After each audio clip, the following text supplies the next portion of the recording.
mungkin atas nama popularitas gitu ya, mereka cari popularitas terus Nah, ngeprengin waria gitu kan, tapi ujung-ujungnya malah ujung-ujungnya malah berhadapan dengan hukum gitu kan, kayak yang baru-baru ini terjadi kan ya.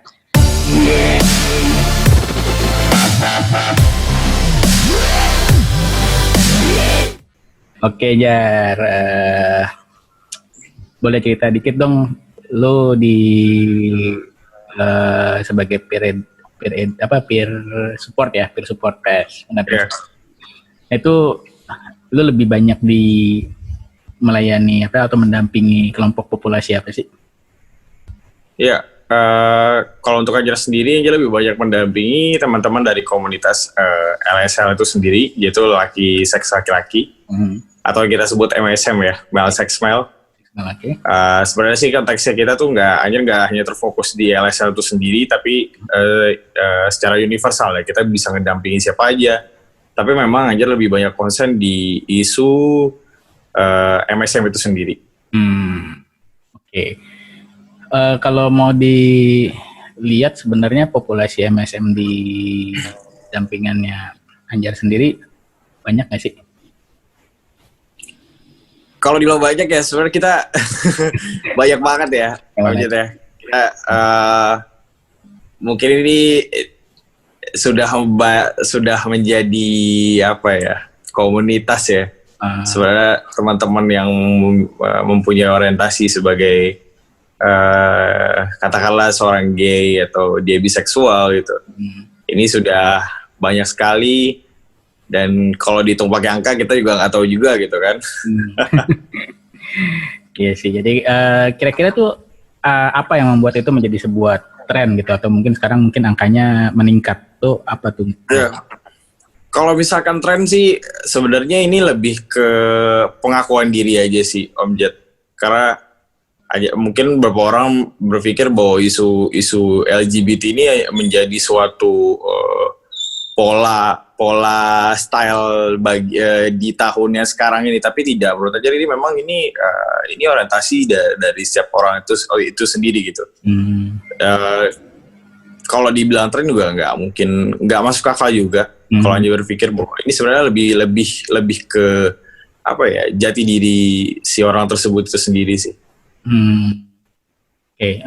Seingat aku kan kurang lebih di tahun 2017 ya kalau nggak salah, seingat saya tuh angka populasi LGBT yang dari hasil pemeriksaan dan hasil laporan medis gitu ya, kan banyak ya teman-teman LGBT ini yang positif HIV. Nah, apa sih gitu kira-kira yang melatar belakangi kenapa bisa tiba-tiba melonjak gitu pada tahun segitu? Ya. Satu sisi kita banyak temuan kasus itu berarti kan kita berarti menyelamatkan banyak teman-teman di luar sana gitu. Tapi satu sisi juga ini menjadi catatan merah bagi suatu distrik di wilayah masing-masing tersebut gitu kan. Ya menurut saya sih memang yang menjadi faktor adalah lingkungan pertama. Karena ya itu tadi lifestyle tren itu menjadi menjadi kesatuan bagi teman-teman yang dalam artian mereka mereka mempunyai orientasi sebagai gay. Sebenarnya nggak hanya konteks gay-nya aja, entah itu sebagai transgender lain sebagainya, dia seorang sebagai biseksual lain sebagainya. Ya ini kan kita tidak menyudutkan satu posisi aja, satu gender sebagai gay-nya aja gitu. Tapi yang Anja lihat bahkan case ini sudah hampir memasuki misalkan dia seorang biseksual tapi dia ada berhubungan dengan konteks dengan seorang gay-nya juga, dia berhubungan dengan seorang laki-laki yang berhubungan dengan transgender juga gitu. Kita nggak bisa ngambil poin secara signifikan bahwa yang tadi dibilang ini menjadi tren, tapi ini lebih mungkin dibilang pandemik juga bukan, tapi karena kita ngeliatnya bahwa kenapa peningkatan itu kan semakin year by year itu makin tinggi ya.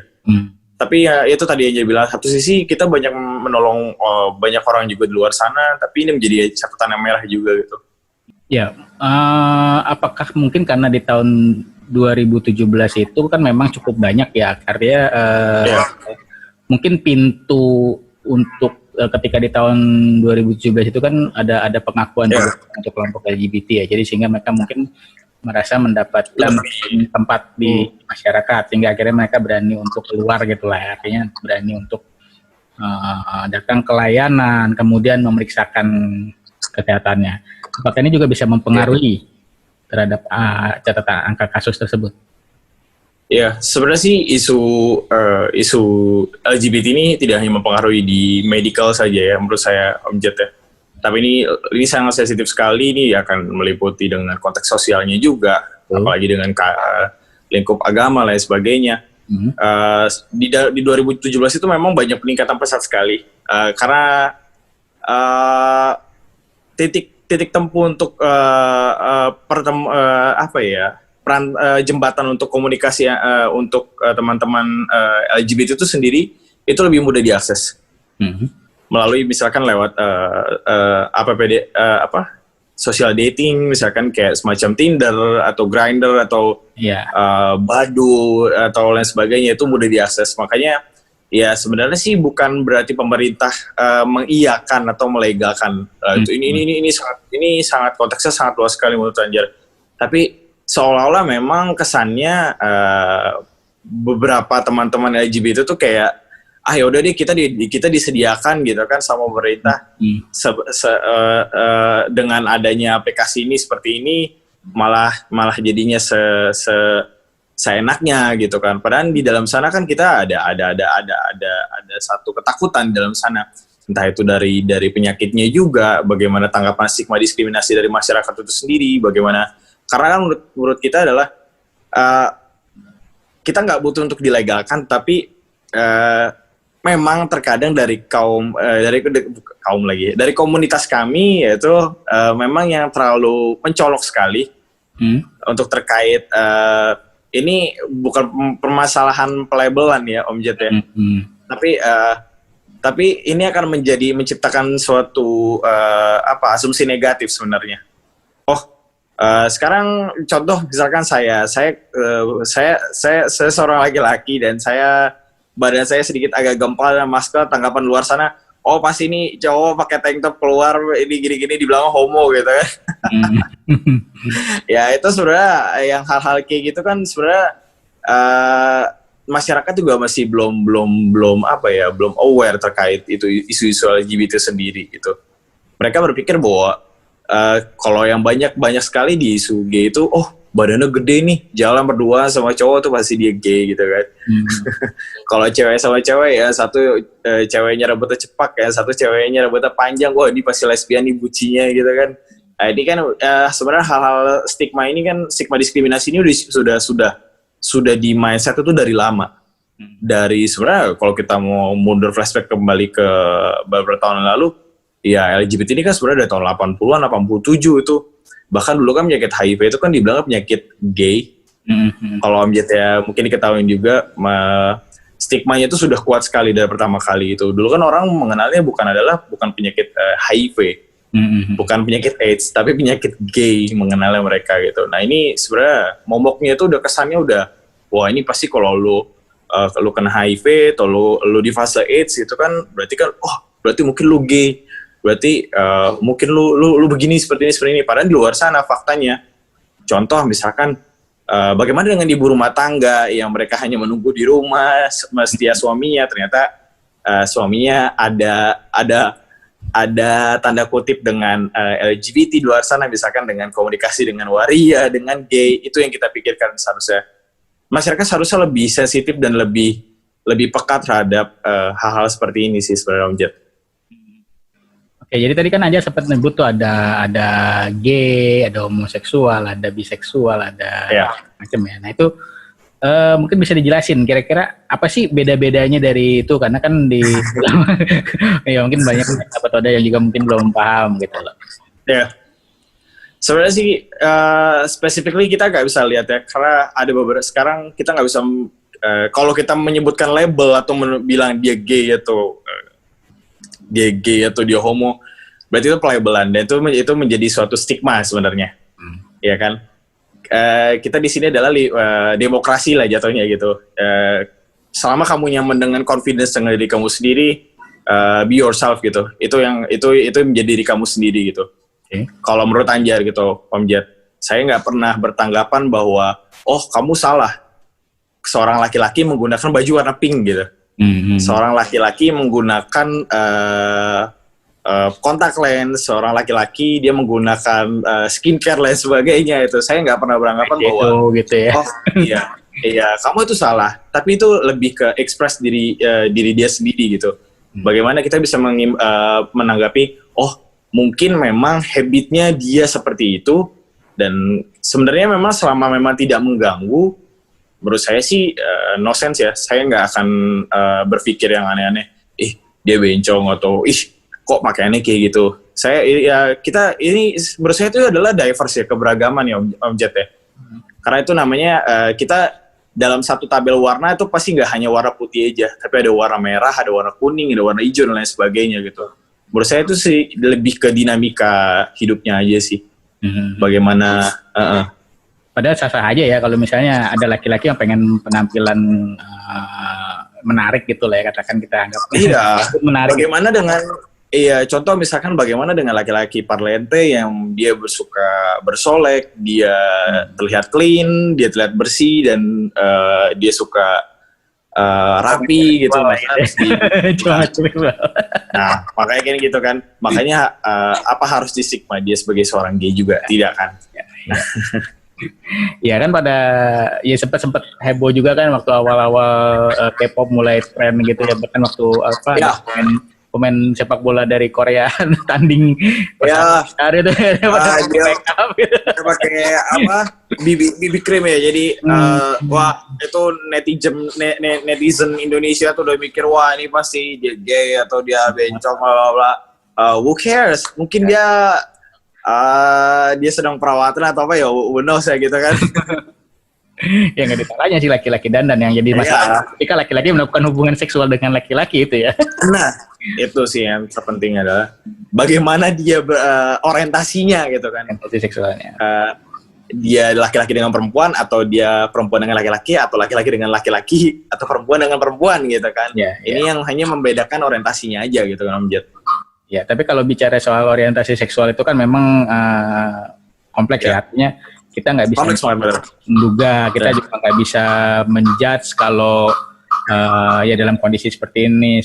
Dan latar belakangnya sesuatu hal yang melatar belakangi kenapa akhirnya orientasi seksual seseorang bisa seperti itu juga panjang gitu, dan itu kan masalah psikologis. Benar. Itu ya artinya kita nggak bisa semudah itu memberikan sebuah label ataupun mencap seseorang dengan identitas tertentu gitu ya. Apalagi kalau sampai kita melakukan perbuatan-perbuatan yang mungkin arahnya lebih ke diskriminasi ya, gitu kan. Awal mulanya ketika Anjar bergabung melayani teman-teman atau berperan sebagai pendamping sebaya di komunitas LSL ini, gimana tuh? Sulit nggak? Iya, memang tantangannya banyak sekali Om Jet gitu. Karena kita setiap kebetulan aja di wilayah Kota Tangerang, biasanya setiap wilayah itu punya komunitas sendiri. Jadi kita harus banyak berjejaring, kita banyak berkomunikasi dengan beberapa komunitasnya, bahkan ada hidden community-nya juga yang memang tidak bisa kita masuki ke dalam sana. Kita hanya bisa say hi lewat aplikasi dan sebagainya. Itu yang kita alami di wilayah Kota Tangerang ini gitu. Nah ini akan berdampak juga sebenarnya ke sex education-nya juga, bagaimana mereka bisa mendapatkan sex edukasi yang sehat juga, terkait perilakunya dan aktivitas seksualnya di luar sana gitu. Ini yang kita pahami. Saya mulai start itu dari sekitar 2014-2015 masuk di dunia NGO sendiri dan fokus lebih ke MSM itu sendiri, dan memang banyak sekali keberagaman, dan bahkan isu-isunya tuh berbeda sekali. Perbandingan misalkan di Kota Tangerang sendiri dengan Kota Tangerang Selatan tuh berbeda. Dan bahkan ini condong juga ke isu TG ya, transgender ya. Oh, kalau di Tangerang Selatan dia isunya seperti ini, polemiknya, dan di Kota Tangerang juga seperti ini. Jadi apalagi mungkin di Kabupaten Tangerang juga polemiknya berbeda juga gitu, unspesifik gitu. Jadi sebenarnya itu sampai kapan ya memang tidak akan bisa seperti kita membuka pintu udah aja langsung dibuka pintu selesai gitu, tidak ada apa-apa gitu. So pasti akan banyak orang yang menutup pintu dan membuka pintunya untuk terkait isu LGBT ini sendiri gitu. Apalagi kalau dikaitkan dengan agama lain sebagainya, kita memang kalau kita udah masalah kultur budaya itu kita udah itu udah berat sekali.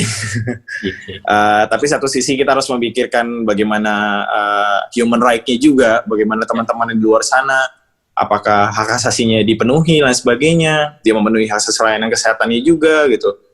Memang situasinya saya mulai kaget itu ketika 2017 benar kata Om Jet. Itu peningkatan kasus itu sangat signifikan sekali karena mungkin banyak bantuan banyak gencar informasi test and treat ya. Test and treat itu sendiri itu mulai dicanangkan juga dari teman-teman, khususnya dari teman-teman penjangkau, dari teman-teman pendamping itu untuk melakukan segera tes gitu kan. Kebetulan sebenarnya ini nggak hanya di Kota Tangerang saja, di wilayah Kabupaten Tangerang, di Tangerang Selatan pun juga ini sudah dilakukan. Bahkan sampai di kota besar seperti Jakarta pun beberapa kota di Indonesia juga sudah dilakukan seperti itu. Makanya seolah-olah peningkatan kasus ini disebabkan oleh LGBT gitu. Memang yang tadi saya bilang, memang ada baiknya ketika kita dapat menemukan banyak orang di luar sana untuk tes itu kan berarti sudah menyelamatkan banyak orang. Tapi memang karena stigmanya itu karena ini faktor resikonya dari LGBT gitu. Why? Pasti orang tanda tanya kenapa kok makin banyak gitu. Ya saya juga nggak bisa bilang ini kenapa makin banyak dan saya nggak bisa bilang jawab juga gitu.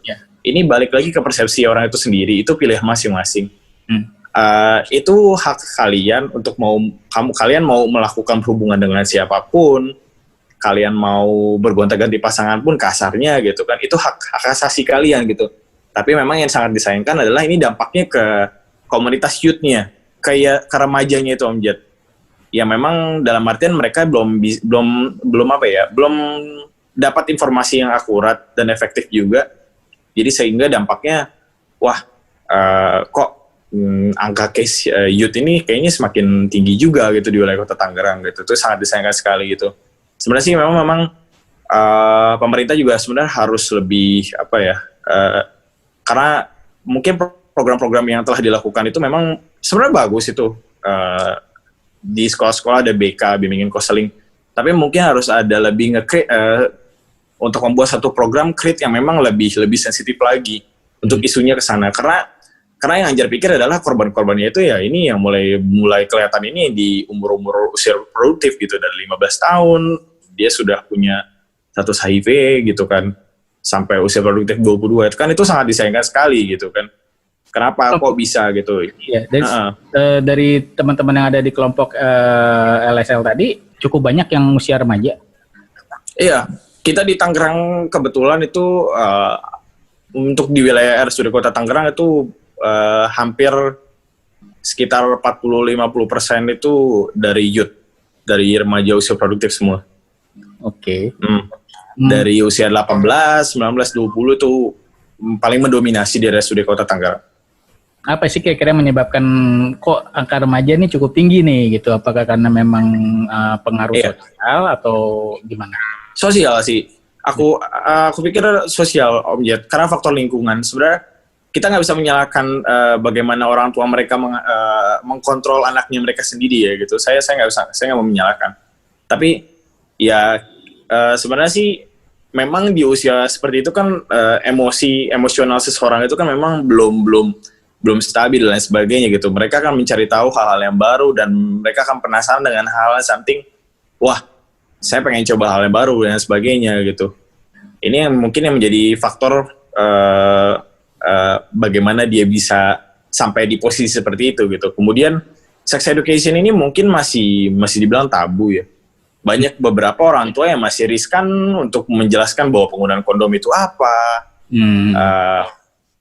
apa gunanya pakai kondom, terus apa sih gunanya kalian mengetahui apa itu penis, apa itu vagina, lain sebagainya, apa itu alat seksual, apa itu alat organ reproduksi. Beberapa orang tua masih riskan untuk menjelaskan hal seperti itu, Anjar pikir. Seharusnya itu kan memang dari lingkungan pranatal itu sendiri, dari lingkungan keluarga inti gitu. Jadi ketika mereka berhadapan dengan dunia luar, dunia sosial yang luas, mereka nggak akan mengambil step yang salah gitu. Oh, ketika saya dikasih informasi dari keluarga, saya udah tahu nih informasinya seperti ini, dan saya mungkin tidak akan melakukan hal seperti itu karena saya sudah tahu impact-nya seperti apa gitu kan. Itu sih yang sangat disayangkan sekali Om Jet kita. Ya kan, kalau bicara soal hal yang bisa mempengaruhi cukup banyak ya. Kita tahu memang aja itu kan rasa penasaran, rasa ingin tahunya juga. Ya. Dan ya kalau saya melihatnya gini, justru cenderungnya mungkin secara sex education ada yang sudah diberikan. Apalagi mereka yang mungkin dari orang yang latar belakangnya mungkin sekolahnya juga itu bagus. Secara pendidikan juga mungkin cukup tinggi, artinya ada juga yang beberapa kasus kan yang kalau kita lihat sebenarnya ini orangnya bukan orang yang bodoh-bodoh, malah justru yang berprestasi gitu ya. Prestasi gitu justru malahan. Nah, why gitu. Tapi kalau saya melihatnya gini kecenderungannya, meskipun pendidikan yang sudah diberikan cukup baik, lalu kemudian mungkin dia juga sudah dapat banyak informasi juga, tapi kan balik lagi kalau misalnya ya tadi mungkin dia sudah mencoba sesuatu, dan menjawab rasa penasarannya kan akhirnya kan ya the choice is yours gitu loh. Jadi kan akhirnya ketika dia memutuskan oke, this is my choice, ya udah dia jalanin gitu loh. Karena ya itu gimana tuh Jar kalau menurut Anjar? Iya, terkadang mereka ketika di benteng pertama itu mereka masih ada defense. Maksudnya paham ya Om Jet ya. Tapi ketika mereka ketemu social life-nya, itu memang berbalik 360 derajat. Kita nggak tahu di luar sana tuh apa yang akan terjadi, orang-orang siapa aja yang akan bertemu gitu kan. Dan saya selalu sensitif dengan isu sosial dating application. Ini yang akses rata-rata memang usia produktif semua. Ini sangat disayangkan sekali. Sebenarnya memang di situ harus ada kebijakan pemerintah bagaimana dating apps ini bisa dikontrol oleh pemerintah gitu. Karena saya pikir, saya kaget, anak umur 15 tahun kok sudah pakai Grindr, sudah pakai Hornet lain sebagainya. Ini apa orang tuanya yang kurang pengawasan atau lain sebagainya? Tapi dibalik lagi, ini kan choice-nya mereka gitu. Tapi sebenarnya ini kan menjadi jadi jembatan. Ini diam-diam pasti akan menjadi mematikan juga. Sebenarnya ini silent killer sebenarnya. Iya, pintu masuk yang mereka masuk ke dunia ini ya. Iya, karena saya pikir dan mereka juga nggak bisa juga untuk kasarnya bertemu agresif secara langsung di dunia real gitu kan. Pasti kan harus ada perantara juga gitu. Sebenarnya sih, saya pikir sebenarnya isu yang paling sensitif itu sebenarnya dating apps-nya itu. Menurut Anjar, ya itu tadi seharusnya pemerintah bisa memblokir ya. Ada regulasi ya untuk terkait usia batasan dan lain sebagainya gitu. Tapi sebenarnya hal ini juga mau di packaging seperti apapun juga ini akan tetap ada dan bertambah gitu kan. Jadi saya tadi sebenarnya bilang juga ini kita bilang LGBT ini sebagai pandemiknya atau gimana gitu. Ya mungkin kalau diregulasi pengguna aplikasi sosial dating itu mungkin harus minimal ya harus usia 17 tahun lah ya, artinya dia punya KTP gitu. Iya, makanya. Makanya kan kayak gitu. Nah ini juga makanya kan sangat disayangkan sekali gitu Om Jet. Apalagi ya itu tadi Anjar bilang kenapa korban harus yang adik-adik kita gitu loh, yang usia 15 tahun, yang seharusnya mereka konsen sekolah dan sebagainya. Mereka harus menjalankan treatment dengan beberapa ada side effect dan sebagainya, itu yang mengganggu aktivitas mereka juga gitu kan. Ini sangat disayangkan sekali gitu kan. Makanya sebenarnya sih ini untuk hal ini bukan hanya orang tua saja, bukan hanya pemerintah, tapi lebih ke komunitas kita sendiri banyak mengedukasi sih sebenarnya. Nah ini yang kita nggak bisa sortir bagaimana teman-teman komunitas luar sana gitu. Tapi Karena yang bagi remaja usia 15 tahun itu emang sangat luas sekali, itu terpengaruh mungkin dengan lingkungan sosial seperti itu, atau justru malah ada hal lain yang justru membuat mereka akhirnya mau tidak mau masuk ke dalam dunia seperti itu. Iya, mungkin karena ditunjang dengan orientasinya juga gitu, Om Jet. Sebenarnya dia udah punya, kalau dibilang, gue udah ada feel ke sana, coba deh kalau gue coba improve lagi dalam artian gitu kan, gue coba cari tahu lagi lebih dalam gitu. Tapi memang terkadang kan mereka salah jalan dan sebagainya, dan ya semua orang punya kesalahan gitu kan. Ketika dia ngambil decision something gitu kan, ketika dia ngambil keputusan. Tapi memang ini yang menjadi dampaknya ini kan menjadi berkepanjangan gitu kan. Dan sampai saat ini juga sebenarnya sih lebih ke penguatan diri itu sendiri ya. Kadang anjir kalau komunikasi dengan misalkan orang dengan HIV yang dari komunitas remaja itu sendiri lebih mendekatkan, kamu mending dibanding kamu main sosial media, kamu cari aktivitas lain, kamu ngikutin aktivitas seperti amal, charity lain di luar sana. Di Tangerang ini banyak loh kegiatan-kegiatan positif yang bisa kamu penunjang gitu. Anjir lebih share ke arah sana gitu. Sebenarnya sih memang remaja-remaja ini memang perlu dituntun, bukan hanya sekedar kamu harus A, B, C, D. Itu namanya lebih mendoktrin ya sebenarnya Om Jet ya. Ya. Jadi kesannya kayak, aduh gue jenuh nih, kayak gue lagi diomelin gitu. Kalau mungkin lebih diarahkan, dituntun itu lebih efektif lagi gitu. Cuman kan kita kan ngedampingin atau kita bertemu orang itu kan gak hanya 1-2 orang karakter kan, pasti itu banyak, dan kita harus mempunyai banyak cara juga dan strategi gitu kan. Ya paling kita hanya kasih pemahaman, kalau ini nggak baik dan itu nggak baik kalau anjir sih sama pasien-pasien yang usia produktif itu sendiri. Ya artinya gini, sebenarnya kan kalau misalnya teman-teman dari kelompok LGBT ini mau mengakses layanan, itu sebenarnya suatu kemajuan ya. Artinya kan mereka sudah keras juga ya kan, lingkungan sosial yang selama ini mungkin mereka seolah-olah menjadi mangsa bagi sosial karena kondisi mereka yang seperti itu, lalu kemungkinan mereka dibully dan diperlakukan secara diskriminatif gitu ya. Ketika mereka datang ke layanan itu kan udah berarti satu kemajuan, artinya mereka memberanikan diri, ada pergerakan. Ya, mereka memberanikan diri untuk datang ke layanan dan terbuka gitu dengan layanan. Ya seharusnya masyarakat bisa lebih mengapresiasi situasi ini gitu loh.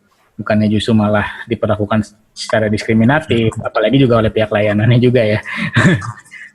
Nah, kalau untuk Om Jet, kalau untuk pihak layanan sih sebenarnya untuk di wilayah Kota Tangerang, anjir sampai sekarang ini belum menemui untuk terkait pihak layanan yang menolak LGBT itu sendiri, komunitas LGBT itu sendiri. Termasuk mungkin di kabupatennya juga, anjir belum pernah mendengar juga gitu. Mungkin ada dulu kali ya, itu sekitar 2017 ke bawah, dan itu juga sebenarnya terkait karena KTP ya sebenarnya, kartu tanda penduduk itu sendiri, bukan karena dia seorang waria dan dia tidak boleh berobat gitu, contohnya misalnya kayak gitu. Tapi lebih ke kelengkapan datanya aja sih sebenarnya, karena kan memang kadang teman-teman seperti TG, teman-teman MSM itu mereka tidak punya KTP dan sebagainya. Ya jangan berarti lo kayak gitu lo harus dispesialkan juga seolah-olah gitu kan. Iya. Paling sih itu. Iya sih. Ya kalau mungkin dari layanan udah nggak terlalu ini ya, secara diskriminatif.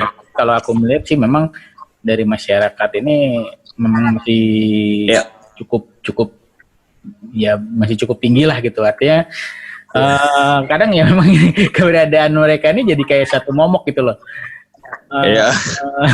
Jadi gini kan, kadang kalau kita lagi nongkrong gitu ya, aku pernah sih soalnya gini, aku lagi di kafe gitu ya, di Tangsel, di salah satu kafe di Tangsel itu. Jadi aku lagi sambil ngerjain kerjaanku, sambil aku menikmati suasana kafe, tiba-tiba datanglah waria lagi ngamen gitu. Waria ngamen itu, terus ya aku kenal sama waria ini karena dia cukup sering ada di daerah sekitar kampus di mana aku kuliah waktu itu. Dan aku suka ngasih duit lah kalau dia ngamen gitu kan. Jadi mereka kan mereka tuh ngerasa dihargai gitu kan artinya. Iya, benar. Cenderung karena gini, aku ngeliatnya teman-teman yang atau masyarakat yang begitu ngeliat ada waria ngamen datang itu tiba-tiba langsung kabur gitu ketakutan. Padahal lu kenapa kabur sih? Maksudnya emang digigit sama waria itu apa itu enggak gitu. Memang kadang-kadang kan memang ya waria memang suka jahil sih gitu artinya. Iseng ya. Iya, saya ganteng gitu colek gitu. Tiba-tiba dia gimana gitu reaksinya ya ngomong gitu. Cuman ya mungkin memang masih ada rasa ketakutan atau rasa ya aku nggak tahu ya nyebutnya apa ya, jijik dalam tanda kutip atau gimana gitu ya terhadap teman-teman waria itu. Tapi menurut aku sebenarnya hal-hal kayak gitu tuh seharusnya udah nggak perlu ada lagi lah gitu. Kenapa lagi kalau sampai ada tindakan-tindakan yang memang sangat-sangat merugikan gitu, apalagi mungkin atas nama popularitas gitu ya, mereka cari popularitas terus ngeprengin waria gitu kan, tapi ujung-ujungnya malah berhadapan dengan hukum gitu kan, kayak yang baru-baru ini terjadi kan ya. Ada orang yang dia ya katanya sih alasannya kalau aku lihat ikutin dari awal kronologisnya tuh di videonya dia katanya kita lagi mau ngebantuin pemerintah buat ini corona gitu ya. Corona, jadi artinya supaya teman-teman waria juga nggak pada ngumpul di jalan gitu kan, waria-waria tuh nggak pada ngumpul di jalan, tapi nggak gitu juga caranya. Seperti itu dia mengatasnamakan ngebantu pemerintahnya itu dalam tanda kutip kan, ngebantu pemerintah kagak bikin kasus ya. Jadi kan malah jadi bumerang buat dirinya sendiri gitu. Nah itu sangat disayangkan aja. Jadi gimana tuh Jar menurut Anjar? Ya sebenarnya dia udah dapat informasi ini sekitar sebenarnya video ini dirilis di YouTube ini oleh siapa namanya, itu anaknya itu Ferdian ya kalau nggak salah namanya. Namanya itu Ferdian siapa gitu. Iya, Ferdian. Itu sebenarnya Anjar beberapa kali sudah ngelihat video-video dia itu yang diupload di YouTube. Itu memang sebelum Ferdian dia Paleka, ngasih Ferdian Paleka. Iya. Ferdian Paleka itu terus memang kesannya itu lebih mencari popularity aja sebenarnya. Jadi kayak nyari subscriber terus lain sebagainya, terus kayak kalau jalannya anak-anak receh zaman sekarang lah gitu Om Jet ya. Ya, tapi memang sangat disayangkan sekali. Banyak informasi-informasi bahwa sebenarnya saya nggak tahu secara akurat dan saya nggak mau judgement juga.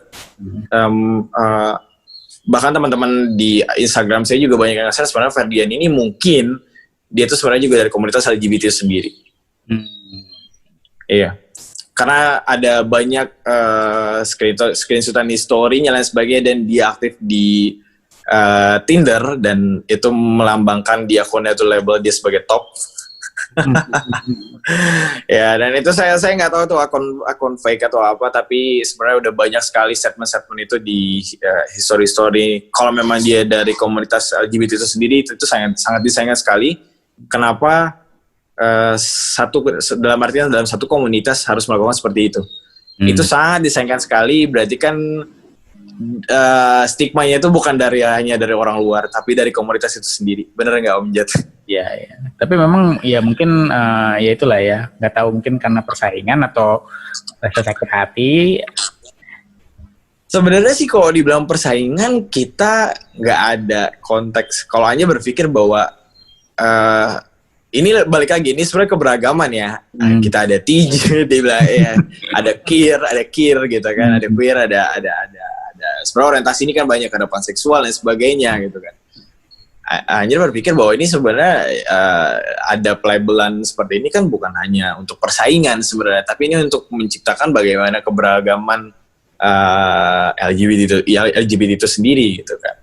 Makanya kenapa kok sangat disayangkan sekali gitu. Wah, ini sampai dia hanya ngeliat videonya, dia sampai naro dikira itu ngasih kayak sembako gitu kan, taunya dalamnya isinya sampah, dan itu udah pelecehan sekali sebenarnya. Itu udah nggak manusiawi sekali. Dan tujuannya buat apa gitu? Ada hal yang faedahkah? Di beberapa tahun yang lalu itu kan memang kelompok waria dan kelompok ya aku sebutnya apa ya, waria dan kelompok LSL lah ya mungkin ya. Itu sempat ini kan ya, sempat ada ketegangan juga, di mana memang waktu itu kan sempat ada beberapa aksi balas-balasan juga kan antara kelompok waria diiniin sama kelompok LSL, lalu kemudian jadi kelompok gay, maksud saya kelompok gay ya, ini gay ya gitu ya. Nah ini sempat ada ini, karena apakah ini bisa dikatakan aksi serupa atau mungkin apa kan sempat udah cukup lama ya, ya artinya perselisihan ini terjadi gitu, dan udah cukup lama nggak ada perselisihan seperti ini. Dan apakah mungkin ini masih ada gitu pandangan-pandangan negatif dari kelompok-kelompok tertentu terhadap kelompok waria atau gimana? Kalau Anjar yang rasakan sendiri ketika Anjar bertemu dengan ini pengalaman pribadi Om Jet ya. Ketika Anjar bertemu dengan seorang dari komunitas transgender, itu mereka lebih membimbing sebenarnya. Anjar tidak pernah merasa oh lo saingan gue dan lo kan jadi lo akan mengganggu gue gitu, enggak. Tapi sebenarnya bahkan seorang TJ ini lebih apa ya, kepada teman-teman yang MSM ini lebih supaya teman-teman MSM ini lebih aware gitu. Lu nggak boleh kayak gini cong gitu kan. Kadang yang TJ-nya itu lebih banyak ngasih asumsi yang baik gitu dibandingkan teman-teman MSM itu sendiri gitu. Dan Anjir pikir bahwa TJ itu sebenarnya lebih bisa ngeblend di masyarakat, karena dia punya karakteristik sendiri. Memang untuk secara stigma diskriminasi dia lebih strong. Tapi ketika dia sudah diterima di masyarakat, itu menjadi perbedaan tersendiri loh. Ketika dia lebih gampang diakui ya, Anjar pikir terkait memang berbeda dengan seorang laki-laki yang gay gitu. Mungkin karena dia tertutup lain sebagainya, berbeda dengan waria kayak gue udah seperti ini dan gue dandan sejak gue SD atau SMA gitu. Dan orang juga akan melihatnya kan seperti biasa aja gitu. Kalau yang dipikir misalkan perang antar waria dan komunitas gay, itu memang aja pernah dengar juga beberapa tahun yang lalu. Tapi itu sebenarnya hanya kesalahpahaman aja, sebenarnya salah komunikasi. Itu bermula dari sebuah komunitas saja sebenarnya. Jadi kayak lempar-lempar statement gitu, dan itu sebenarnya udah clear. Tapi kalau yang Anjar pikir kali ini bukan perang karena berkelanjutan dari hal yang kemarin itu Om Jet. Ini memang karena mencari popularity, seolah-olah memang pengen memang pengen dikenal gitu kan, dan unfaedah sekali. Ini yang membuat dibilang gara-gara satu orang menjadi dampak keseluruhan gitu. Jadi untuk komunitas LGBT ini sebenarnya makin disorotnya bukan sorot positif gitu. Oke lah. Kita kalau flashback ke beberapa tahun yang lalu, mungkin ada beberapa komunitas lesbian yang misalkan kayak di tahun 80 ada supermodel Gia Karangi, di sana dia lesbian dan dia pecandu narkoba juga, walaupun dia akhirnya meninggal, tapi kan dia mempunyai satu jadi panutan gitu. Dia tuh cantik, dia tuh lesbian, tapi walaupun dia meninggal karena HIV, tapi dia bisa berkarya gitu kan. Tapi kan kalau yang ini, kalaupun dia mati, dia mau ngapain gitu kan. Ya dikenalnya apa, karena ngerjain waria gitu kan. Iya sih. Kan gak lucu juga kan kita lihat. Iya. Udah gak berfaedah. Gak berfaedah gitu kan. Gak punya akhlak zaman sekarang. Gak manusiawi sekali. Better lu kasarnya lu nyari ngapain, lu nyari aktivitas lain kek. Ya memang bisa mengangkat komunitas lu itu sendiri gitu kan, dibanding lu harus melakukan hal kayak gitu untuk mencari subscriber doang gitu kan, menjadi popularitas supaya terkenal di luar. Yang menariknya gini, mungkin justru yang lebih santer informasinya justru di kelompok dari teman-teman gay dan LSL ya, laki-laki, tapi dari kelompok lesbian sendiri sebenarnya agak kurang terdengar informasinya gitu kan. Padahal juga kalau mau ngomongin itu orientasi seksual, itu homoseksual juga gitu kan. Homoseksual itu kan tidak artinya lelaki dengan lelaki, perempuan dengan perempuan, ketika mereka melakukan aktivitas seksual sejenis, yaitu homoseksual gitu loh. Dan ya mungkin malah kalau aku ngeliatnya gini nih, cewek jalan sama cewek gandengan sama cewek nggak aneh gitu. Kalau cowok gandengan sama cowok di depan. Kalau cowok sama cowok tuh pasti aneh kan kesannya. Pasti aneh gitu kan, apalagi sampai rangkulan mungkin. Itu agak aneh gitu loh. Bukan agak aneh lagi sih, sangat aneh kalau di pandangan publik ya. Iya. Tapi kalau cewek dengan cewek mungkin ketika ada apa kabar, cipika-cipiki gitu ya, paling temennya orang publik hanya melihatnya mungkin teman baiknya gitu, apa teman lama udah lama gak ketemu gitu kan. Tapi kalau cowok gitu kayak gitu kan, ini pasti homo. Anggapannya pasti kayak gitu kan. Nah, tapi justru sebenarnya menurut saya dengan adanya pandangan-pandangan seperti itu akan membuat salah satu komunitas ya kita sebut LGBT ya, arti kan termasuk lesbian juga ada di dalamnya kan. Itu jadi merasa secure dan mungkin malah bisa jadi dia dikatakan hidden populasi karena undetect gitu kan. Kita nggak bisa mengidentifikasi secara kasat mata gitu kan. Sebenarnya yang jadi ketakutan itu ketika lebih ke sosialnya ya, Om Jet ya. Untuk penerimaan di masyarakat luas itu terkait labelnya ini sebenarnya. Dia tuh sebagai gay, dia tuh sebagai lesbian gitu kan. Karena belum tentu orang akan menerima gitu kan. Walaupun dalam artian ini padahal bukan saudara, dalam artian bukan sedarah lain sebagainya, dan itu sebenarnya bukan menjadi urusan mereka juga gitu kan, it's not your business gitu kan. Tapi memang dari awal kita kan memang kita punya kultur yang memang tidak ada ceritanya laki-laki dengan berampingan dengan laki-laki, perempuan dengan perempuan gitu kan. Sebenarnya di setiap agama pun tidak akan mengajarkan seperti itu, tapi ini ada loh seperti ini gitu loh. Siapa sih memang yang mau juga seperti ini gitu kan. Banyak sekali beberapa pasien atau teman-teman luar sana, jar gue tuh sebenarnya udah burn out sekali dengan dunia seperti ini, dan what I must doing gitu, apa yang harus gue lakuin gitu. Ya aja juga gak bisa jawab kepada mereka gitu. Selama kalian ya confidence dengan diri kalian dan memang itu tidak perlu di blow up ke masyarakat, ya cukup jalanin aja seperti biasa gitu. Tapi kalau memang kalian siap untuk di show off ke masyarakat, dan kalian itu juga pasti punya level lagi selanjutnya gitu kan.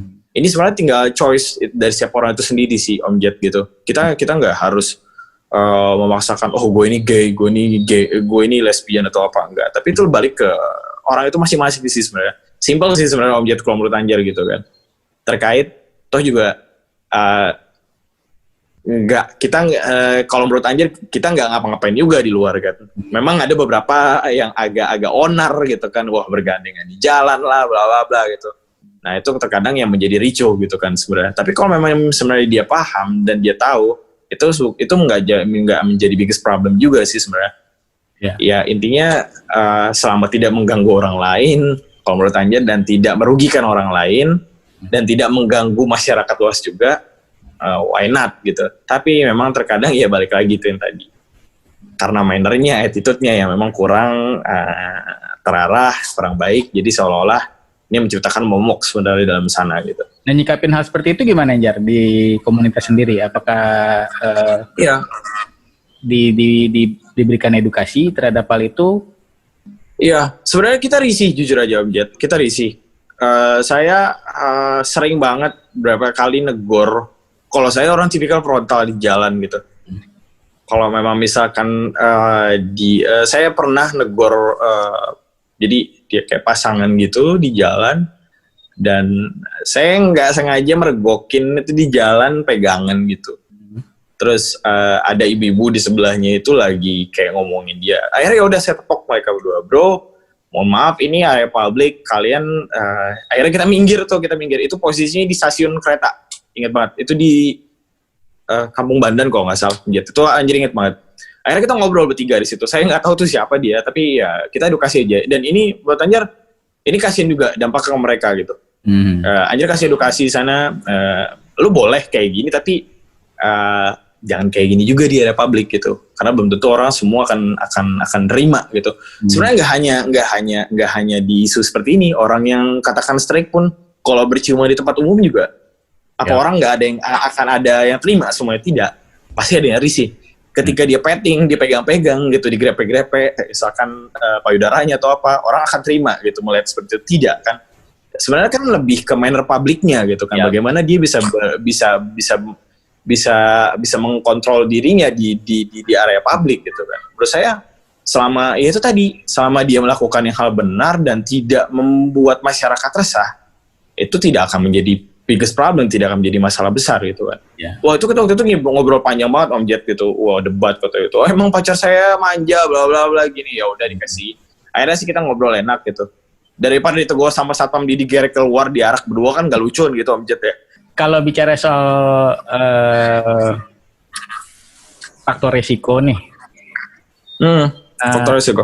Ya, faktor risiko. Kelompok LSL ini termasuk yang rentan atau gimana nih? Kalau untuk case HIV-nya rentan sekali.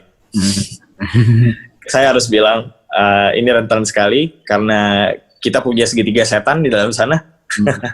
Ya mungkin Om Jet udah paham juga. Ketika kita ketemu dengan satu orang, kita bisa ketemu orang yang dengan yang orang lain. Ternyata orang yang ini kenal sama yang si ini, orang yang ini kenal sama yang lainnya juga. Dan itu makanya Anjar bilang segitiga setan dalam sana. Dan itu kan menjadi mata rantai penularan itu sendiri sebenarnya. Ya kan, karena satu orang membawa di dalam satu komunitas, seseorang infected membawa virus di dalam sana, itu akan menjadi problem ke depannya gitu kan. Dan mengapa jadi bilang ya kadang mereka kadang teman-teman ini awareness terkait awareness kepatuhan kondom itu juga kurang gitu kan. Terus kadang yang kita sudah menjaga pun aja masih bisa kejebak, masih bisa kebobolan terkait misalkan infeksi oportunistiknya. Itu masih bisa terjadi gitu kan. Saking safe-nya kita udah berpikir, wah kayaknya ini gue udah safe nih, kayaknya gue udah aman gitu kan. Ternyata masih ada hal-hal yang memang masih belum kita pahamin gitu kan. Wah, kayaknya gue salah step di sini nih, kurang menjaga di bagian ini. Itu masih bisa terjadi gitu kan. Apalagi memang kan kalau sesuai dari kodratnya itu kan bukan pada tempatnya ya Om Jet ya. Kalau dari teman-teman dari LGBT itu sendiri, makanya harus lebih banyak, lebih sensitif lagi mencari mengupdate informasi-informasi lagi terkait sex education-nya, tentang cash flow-nya juga gitu, kesehatan reproduksinya. Banyak sering-sering konsultasi sama dokter gitu kan, nggak masalah gitu. Dan nggak usah malu juga ketika berbicara dengan dokter, dok, kalau saya berhubungan dengan laki-laki atau misalkan seorang perempuan berhubungan dengan perempuan, no sense lah, itu udah jadi rahasia kalian dengan dengan dokter gitu kan. Jadi teman-teman yang kalau yang mau cerita sama dokter, sok disilahkan. Oke, mungkin gini, sebagai closing gitu, mungkin ada himbauan buat teman-teman dari LGBT dan juga mungkin buat masyarakat terhadap. Iya, Om Jet, untuk masyarakat sih keseluruhan ya terkait dengan isu-isu LGBT, misalkan dari isu-isu dari gay, dari transgender dan sebagainya, khususnya itu kita memang hidup di negara Indonesia yang mempunyai kultur dan budaya yang banyak sekali dan sangat agamis sekali. Ya, saya nggak bilang sangat agamis sekali, tapi kita hidup di negara Islam lah gitu kan. Kami dari komunitas itu sebenarnya tidak meminta untuk wah kami diakui, kami disetarakan dengan orang yang lain gitu. Memang. Tapi di sini kita hanya sebagai, kita juga manusia. Kami butuh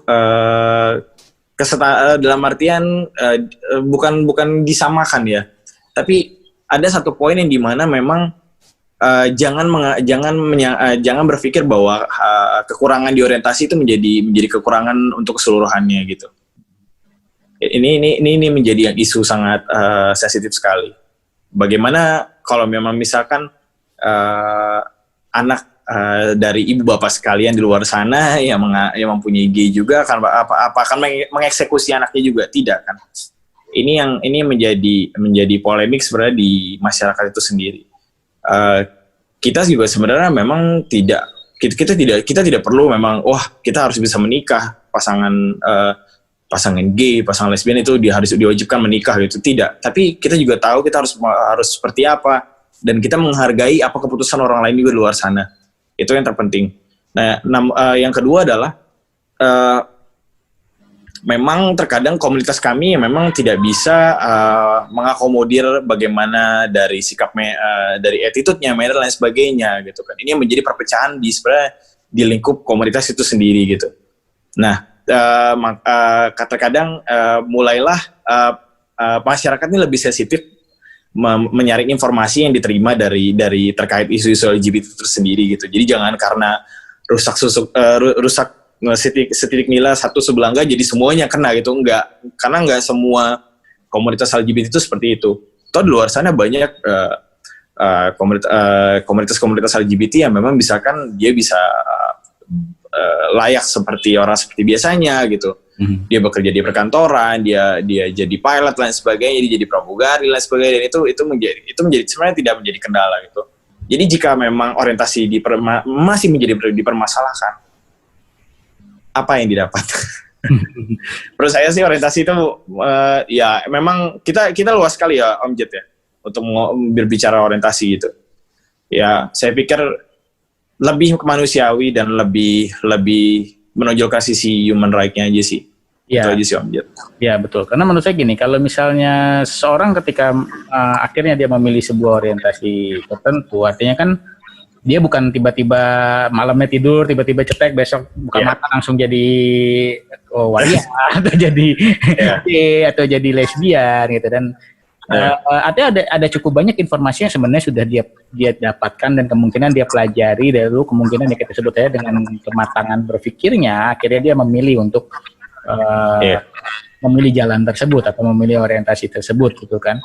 Ya artinya toh kita juga punya hak untuk memilih sebetulnya kan, setiap manusia punya hak untuk memilih dan menentukan mana yang terbaik buat dirinya. Ya, kalau tadi Anjar sempat bilang itu kebutuhan untuk berekspresi, ya mungkin ya itu caranya gitu. Karena artinya tidak dengan pilihan orientasi seksual tertentu lalu menghambat seseorang untuk bisa berprestasi karena banyak orang yang memang dengan mungkin orientasi seksual yang ya katakanlah menyimpang mungkin atau tidak umum gitu ya. Tapi dia masih punya prestasi yang bagus gitu kan. Ya, kita sebut aja beberapa artis sama cukup adalah ya gitu. Kita nggak perlu sebut merek gitu kan. Ya menarik sih mengeksplorasi dunia LGBT ini. Karena memang cerita-cerita yang tidak akan pernah cukup untuk dibahas gitu. Tapi thank you banget. Bener Om Jet, nggak ada habisnya sebenarnya ini. Ini masih panjang soalnya kalau diperpanjang lagi nih. Oke, thank you waktunya. Terima kasih banget ini. Oke Om Jet. Ya. Sukses terus Anjar buat akhirnya kerjaannya juga dan amin. Oke. Thank you Anjar ya. Sampai yo sama-sama Jode. Thank you. Thank you.